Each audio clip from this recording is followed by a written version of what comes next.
Hey guys, TechTucker here. In today's episode of the free game collection, this is all about making the funds back. Yeah, we've spent quite a bit of money, as you know, money that we really didn't have, but ultimately it was money that we can make back. So what I've done is I have listed all, well, I say all, pretty much most of the games on eBay from the closing game store buyout.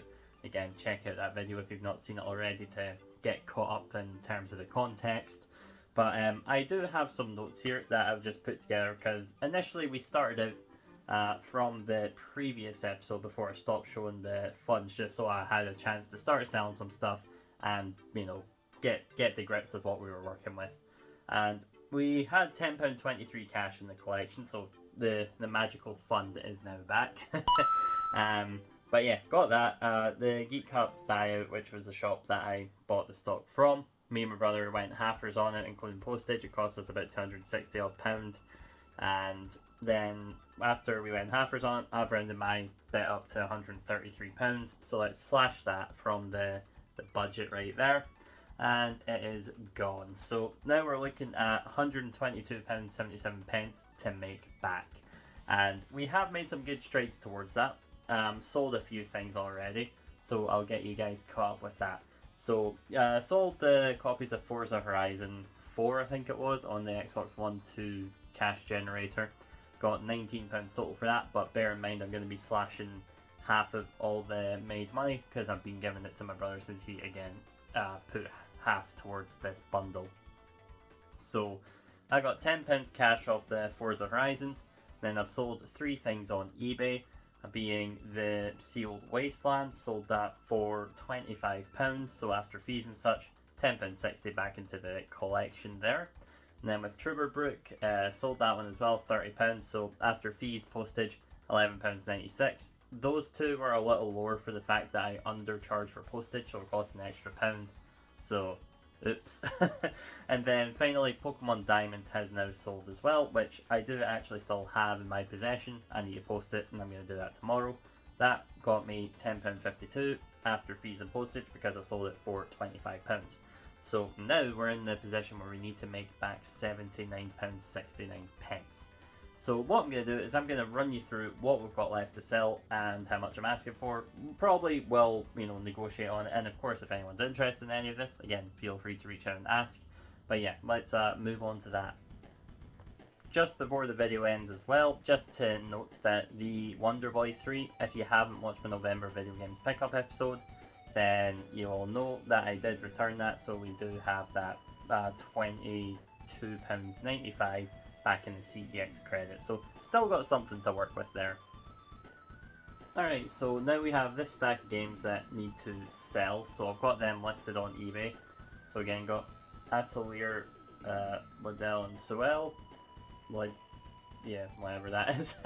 I made a silly mistake and the seal of the back's a little warped, as is Dead or Alive 6 on the front, so I'm going to have to update pictures and probably reduce price. Again, that was my fault.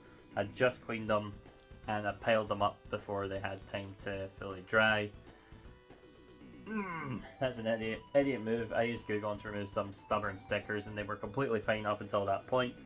So I did have this one listed for $35. Likelihood is I'm probably going to upload some new pictures and just reduce the price a bit. Similar with this one, I think with that one I was asking like 50 or 40. I asked the premium because it was in nice shape, but now I'm just going to reduce it down to standard used price and try and move it quickly. So got Dead or Alive 6 as well. Again, these are all sealed, the games that I've got in my hand, and that one I'm charging 34. And then sealed Jump Force on the Xbox One, again asking £30 for that. And we do have a sealed Jump Force on the PlayStation 4. The good thing about the Jump Force games is they are delisted, so a bit more uncommon, especially finding them sealed. You can get a decent chunk of change for these ones. There is a slight rip in the seal for that. Don't know if you'll see it. Yeah, you can see it quite well there. So is what it is. And then God Eater 3. Again, that one asking like 24. Melbits World asking 34 just because it's so uncommon. And then finally, I'd say the heavy hitter out of all of these titles would definitely be Divinity Original Sin 2 Definitive Edition. Asking 55 for that, so see what we can make. But yeah, also do have a bundle of VR games that I'll just grab in just a sec. Got this bundle of VR games here listed for £60. Got Astrobot Rescue Mission, got Blood and Truth, Iron Man VR, The American Dream, and this game.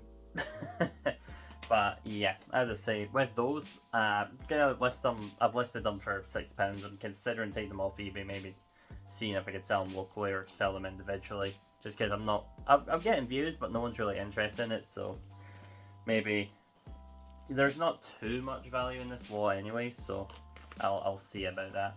Disc is loose in this one, unfortunately, as well. But yeah, that's where we are in terms of those games. Okay, so if you're relatively observant, you'll have seen this is still sitting in the background. This is the heavy hitter title that I'm going to try and charge about, I'm thinking maybe £100 to £120 for, just because the box is a bit beat up. I'm holding off on it just a bit though, because I think I do want to get a box protector for this one. It's got the manual, the casing, plastic casings definitely seen better days as well. So I'm thinking if I can find another Game Boy game perhaps to replace that with, that would be ideal. And then got the manual here as well, which again looks to be in decent shape. But I got the cartridge, so I think I'm just trying to upgrade the condition of this a bit before I end up going to sell that. But hopefully can make some of the £79 back off of the other titles in the bundle. But yeah, it's looking like it's going to be almost there. As I say, in terms of the voucher, if I hadn't taken that and I got that in cash instead, let's just say I got the same value, I'd pretty much be like £10 away. So I've more or less made, broke even with this bundle, and I've still got a good chunk of stuff to, move on. So yeah, can't complain about that. But yeah, that's an update on the free game collection. Not the most exciting episode in the world, admittedly, but getting you guys up to speed with how we're going to make the money back. There are a couple of other additions, but what I'm going to do is I'm going to wait for these things to maybe budge a little bit, and then I'll start investing to go and get more stuff to try and flip. But yeah, if you enjoyed the video, please do like, share, and subscribe. And of course, we'll catch you in the next one. Have a good one. Thanks, and goodbye.